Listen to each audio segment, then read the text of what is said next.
안녕하세요. 맥킨의 지혜투자클럽입니다. HLB. 자, HLB 사이언스 관련된 흡수합병 관련해서 기사 내용 한번 살펴봐 드리고요. 5회 나왔던 공시 중에서 주식 매수 선택권 행사 추가 상장 공시 살펴봐 드립니다. 자, 오늘 대차 거래가 85만 주 체결하는 모습을 보였고요.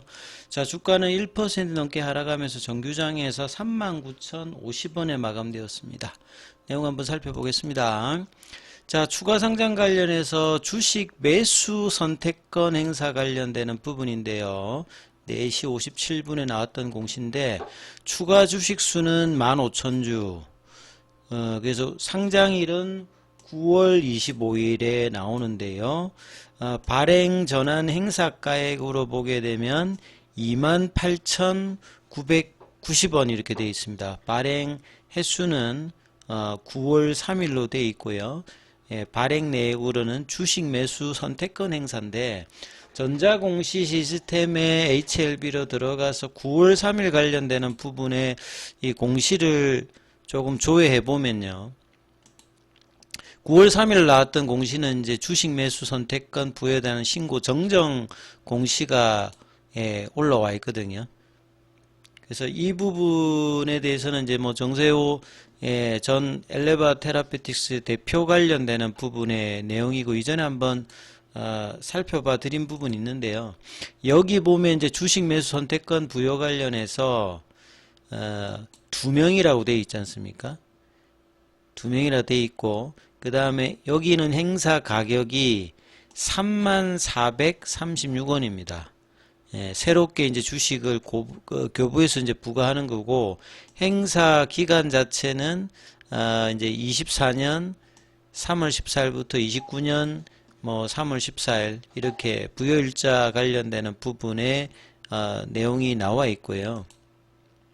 스탁옵션 관련되는 부분의 이제 내용이고, 그래서 정세호 대표가 기존에 이제 의무 근무 기간하고 행사 기간 자체가 조금 축소가 되었던 부분이 이제 특징입니다. 여기는 이제 권리 부여일의 주가가 31,100원이고 행사 가격은 34,436원 정도가 되죠. 그래서 이 부분들의 내용이 있고 장성훈 이제 엘레바 테라피틱스 최고 운영 책임자 같은 경우에는 부여 주식 수가 6만 주 가량이 되죠. 여기도 이제 행사 기간은 올해 25년도부터 가능하고 이제 정세호 대표 전 대표 같은 경우에는 올해 이제 9월 3일부터 뭐 행사가 가능한 이렇게 이제 조정이 이제 되어 있는 부분의 내용이 이제 공시에 있습니다.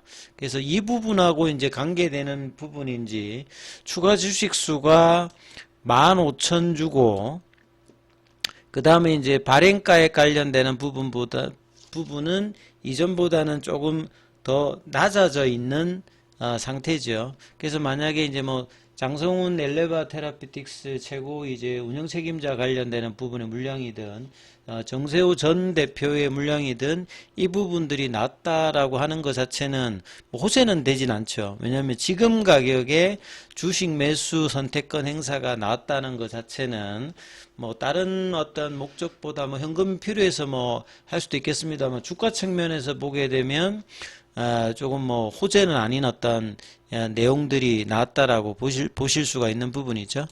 자, 그 다음에 이제 지난주에도 이제 기사되었던 HLB와 HLB 사이언스 관련되는 부분, 흡수합병이다 보니까 소규모 합병 관련되는 부분에서 HLB 사이언스 주주들 입장에서는 주식 매수 선택권 관련되는 부분의 내용 관련되는 부분하고 본래는 이제 사이언스가 HLB 글로벌 자회사로 있었을 때는 이 코덱스에 있기 때문에 코스닥 관련되는 상장 관련되는 기사가 과거에 계속 나왔던 어떤 부분인데 흡수합병을 하는 거고 코덱스에서 이제 주가 자체가 높은 편이 아니기 때문에 생명과학과의 이제 흡수합병일 때 합병 비율 관련되는 부분에서 사이언스 주주들 입장에서 이제 내용들이다 이렇게 이제 보면 되겠죠. 이 코넥스에 상장된 그 HLB의 자회사가 아니라 HLB 글로벌의 이제 자회사 형태라고 보시면 되겠죠. 요 사이언스의 합병을 추진하자 사이언스 주주들의 불만이 커지고 있다. 이 코넥스에서도 이제 주가가 그렇게 높은 편이 아니기 때문에요. 임상의 결과를 지금 9월 말에 좀 기다리고 있는 부분과 이 코스닥 이전 상장을 계속 기다리고 있었고, 과거 이제 단디 바이오 사이언스 때부터라고 생각하면 갑자기 이제 HLB와의 흡수합병 관련되는 내려지면서 이런 내용들을 하고 있는 거죠. 지난 17일에 이사회를 열어서 흡수합병 관련되는 부분을 결정하면서 HLB 입장에서는 R&D 파이프라인이 이제 늘어나는 어떤 부분에, 그러니까 이득은 이제 HLB가 계속 이제 생명과학과의 흡수합병은 안 됐습니다만 그런 식으로 HLB로 좀 몰아주는 그런 어떤 내용이죠. 물론 이제 코스닥에 상장돼 있다든지 뭐 코넥스에 상장돼 있으면 주가를 가지고 이제 합병 비율이 선정되기 때문에 뭐 양측의 주가가 다 일단 빠져 있습니다만 상대적으로 합병 비율이 보유자 관점에서는 이제 뭐 불만 사유가 되는 거라고 봐야 되겠죠.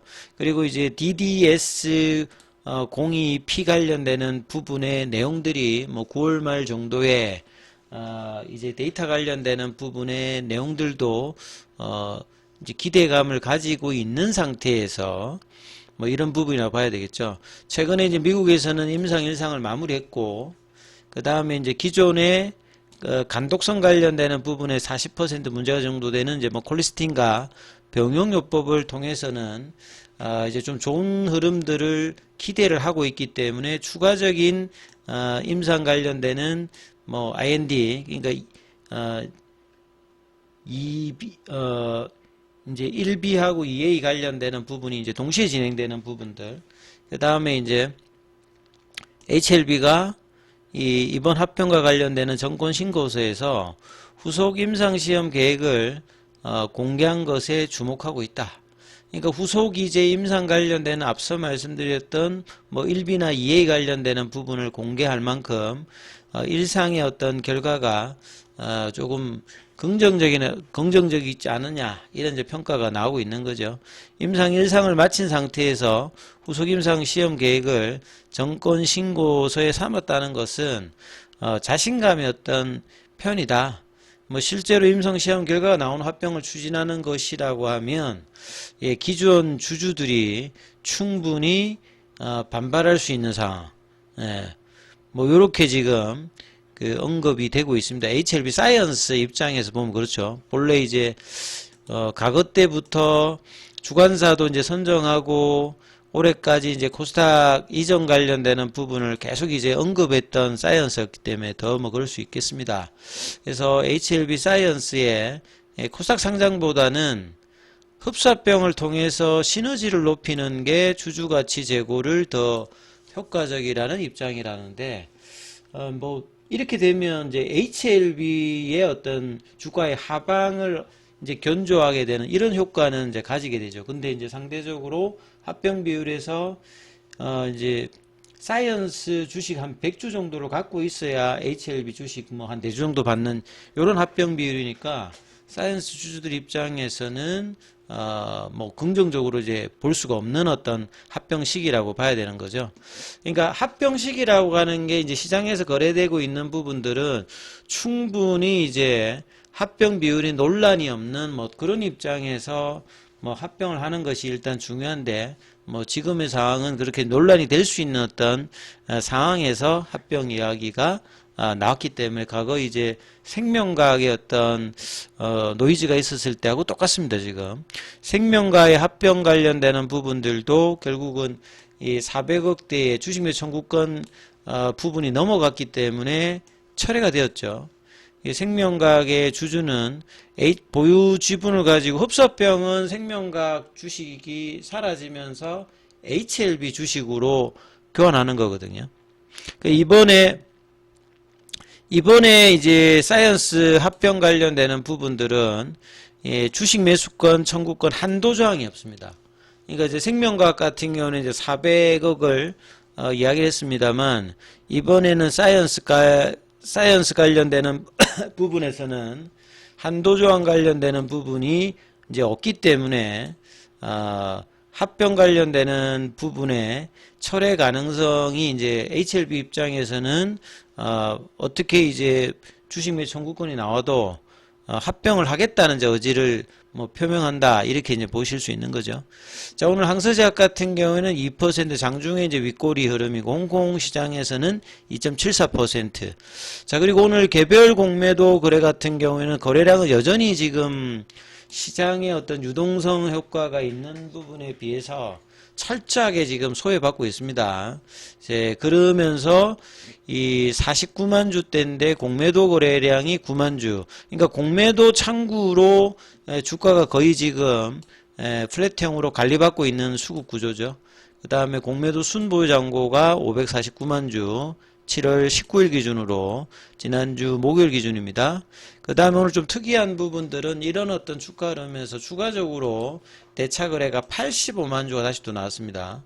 지난번에 이제 100만 주 넘게 이제 8월 달에 나왔던 부분 이후로 또 가장 큰 대차 거래 체결이 있었고 상한이 41만 주. 그러니까 최근에 이제 커버링 매수로 해서 상한했던 부분들 일정 부분 나왔던 부분이 있었는데 다시 또 추가적으로 대차 거래 체결해서 공매도 관련되는 수급을 쌓아놓는 어떤 흐름들을 또 수급상에 보여주고 있는 부분이죠. 차트 흐름을 보시게 되면 오늘도 뭐 제약바이오 쪽에서는 알테오젠이 이제 지난 주말에 당초는 23일이었습니다만 20일에 키트루다 SC 제형 관련되는 부분들이 일단 허가를 받았죠. 그러면서 윗꼬리는 나왔습니다만 긍정적인 이제 개법이 일단은 나왔고요. 그 다음에 이제 뭐 비만 치료제 관련되는 부분의 관련주 뭐 D&D 파마텍이라든지 뭐 삼성제약 이런 쪽의 수급이 계속 이제 돌고 있는 어떤 흐름들이고요. 그래서 전반적으로 제약바이오 쪽에서도 흐름이 나쁘지 않은 이런 흐름인데 HLB 쪽의 수급은 철저하게 뭐 시장 소외 흐름들을 이어갔다라고 볼 수 있습니다. 자, 오늘도 뭐 갭다운 되면서 장 초반에는 38,750원, 장중에는 39,400원, 굉장히 좁은 흐름으로 일중에는 큰 변화가 없었습니다. 그리고 이제 종가상으로 정규장에서는 39,050원, 그 다음에 시간에서 조금 더 한 100원 정도 더 빠지는 모습이었고요. 그 다음에 이제 뭐 수급상의 흐름을 조금 살펴보면 프로그램 쪽에도 이제 금요일이어서 오늘도 큰 폭의 매수는 없었고요.